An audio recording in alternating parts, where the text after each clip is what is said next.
듣다 보면 함께 건강해지는 정보. 지리산 신바람 TV. 면역력 키우는 장내 미생물.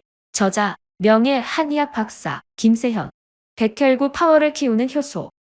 2016년 캘리포니아 주립대학 리버사이드 의대 연구팀은 모유가 아기의 면역 시스템을 훈련시켜 엄마 면역세포와 닮은 면역세포를 만들도록 하는 것을 확인했다. 연구팀은 이를 모체 교육 면역이라고 이름 붙였다. 모유에 포함된 엄마의 면역세포들이 아기의 장벽을 통과한 후 흉선으로 이동, 면역 교육을 실시하는 것이다. 흉선은 사춘기 때 가장 비대해졌다가 성인이 되면서 차차 줄어든다. 때맞춰 면역의 장소도, 면역 교육의 장소도 장으로 바뀐다. 장은 직접적으로 인체 면역의 바탕이면서 백혈구, 림프구를 강화시키는 훈련소 역할도 맡고 있다. 효소가 백혈구를 활성화시킨다. 효소는 생명의 근원이라고 할 만큼 인체 내에서 그 역할이 무궁무진하다.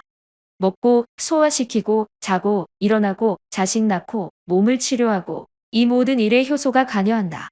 세포 내 대사는 아주 빠른 속도로 일어나는데 이때 효소의 촉매작용이 바탕이 된다.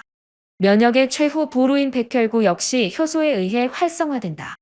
효소는 항원 항체 반응과 마찬가지로 한 개의 효소당 한 가지 일만 처리한다. 인체 내 효소의 종류는 이루어 헤아릴 수 없이 많은데 밝혀진 것만 3천여 종이고 학자들이 추정하기로는 300만여 종이므로 효소가 못하는 일은 없다고 보면 된다. 가령 단백질 분해 효소는 단백질 외의 영양소를 분해시키지 못한다. 이를 단순 효소라 한다. 하지만 복합 효소는 3차원적 구조를 지니고 있어 다양한 비타민, 미네랄 등과 결합해 자기 정체성을 갖는다. 흔히 자물쇠와 열쇠 모델로 설명된다. 효소를 활성화시키는 요소는 모두 6가지가 있다. 단백질, 비타민, 미네랄, 수분, pH 농도, 체온이 그것이다. 이 6가지 요소만 최적으로 맞추어도 인체의 면역력이 올라가게 된다. 장내 미생물은 어떻게 해서 면역에 기여하나? 그렇다면 장내 미생물은 어떻게 해서 인체의 면역력을 높이는 걸까? 장내 미생물과 백혈구는 어떤 관계가 있는지 알아보자. 첫째, 장내 미생물은 체온을 높인다. 인체의 장에는 장내 미생물이 살고 있어 우리가 먹은 음식을 바탕으로 발효를 한다. 모든 발효에는 발열작용이 뒤따른다. 장에서 발효가 잘 일어나는 사람은 체온이 높을 수밖에 없다. 인체는 병이 나면 스스로 체온으로 올리는데 효소를 활성화시킴으로써 백혈구를 강화시키기 위함이다. 평소에도 몸이 따뜻하면 면역체계가 빨리 활성화되어 외부 병원균에 대한 방어가 쉽다. 둘째, 장내 미생물은 효소를 생성한다. 장내 미생물은 인체가 소화시키지 못하는 식이섬유 등 난소화성 탄수화물을 먹고 효소를 배출한다. 장내 미생물이 많은 장에는 효소가 많을 수밖에 없다. 셋째, 장내 미생물은 비타민을 만든다.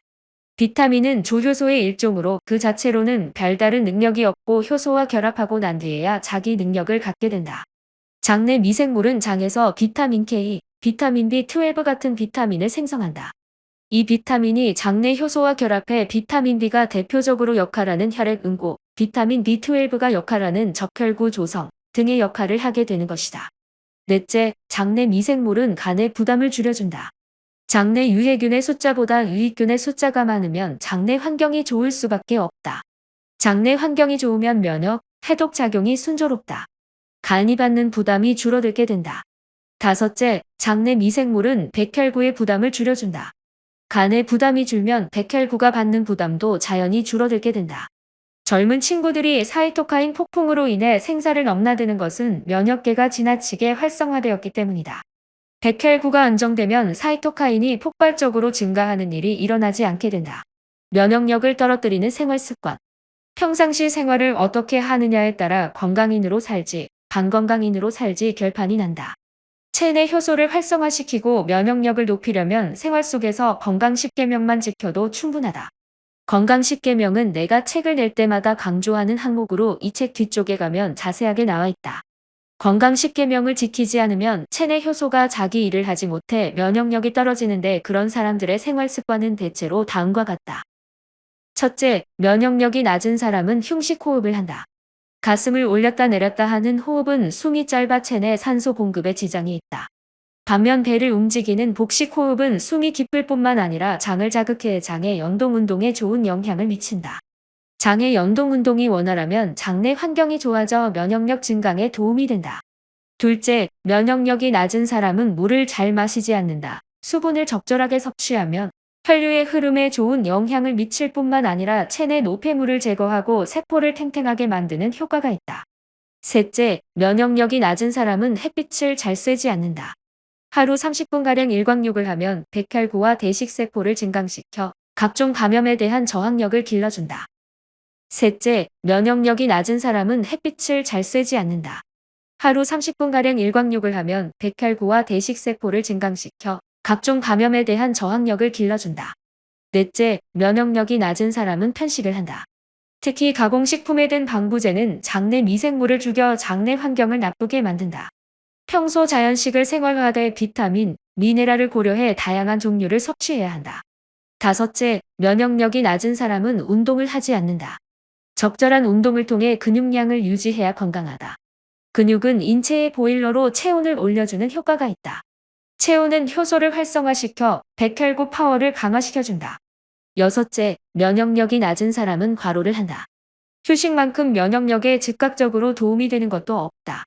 몸이 쉬어야 대사효소가 몸을 치유하기 시작한다. 일곱째, 면역력이 낮은 사람은 술, 담배에 대한 절제가 없다. 술, 담배, 약물은 효소의 낭비를 부른다. 효소를 아껴야 면역력이 올라감을 늘 기억하자. 여덟째, 면역력이 낮은 사람은 감사함을 모른다. 몸의 과로보다 무서운 게 마음의 과로다. 스트레스가 암의 원인이라는 것을 모르는 사람은 없을 것이다. 자기 전에 매일매일 감사일기를 쓰는 습관을 들이자. 아홉째, 면역력이 낮은 사람은 몸이 차다. 몸이 따뜻해야 체내 효소가 활성화돼 면역력이 올라간다. 여름에는 에어컨을 멀리하고 겨울에는 목도리와 모자를 생활화해야 한다. 열 번째, 면역력이 낮은 사람은 인체 노폐물 배출에 소홀하다. 자동차나 집을 오래 쓰려면 정기적으로 수리, 청소를 해주어야 하듯 우리 몸도 정기적으로 대청소를 해주어야 한다. 복합 발효 배양물을 바탕으로 하는 인체 정화 프로그램은 체내 묵은 쓰레기를 깨끗이 청소함으로 면역력을 높여준다. 일반인은 열흘만 해도 몸이 가뿐하다. 대사 질환을 앓고 있는 환자는 적혈구의 교체 주기인 120일에 맞춰 인체 정화에 도전해보자.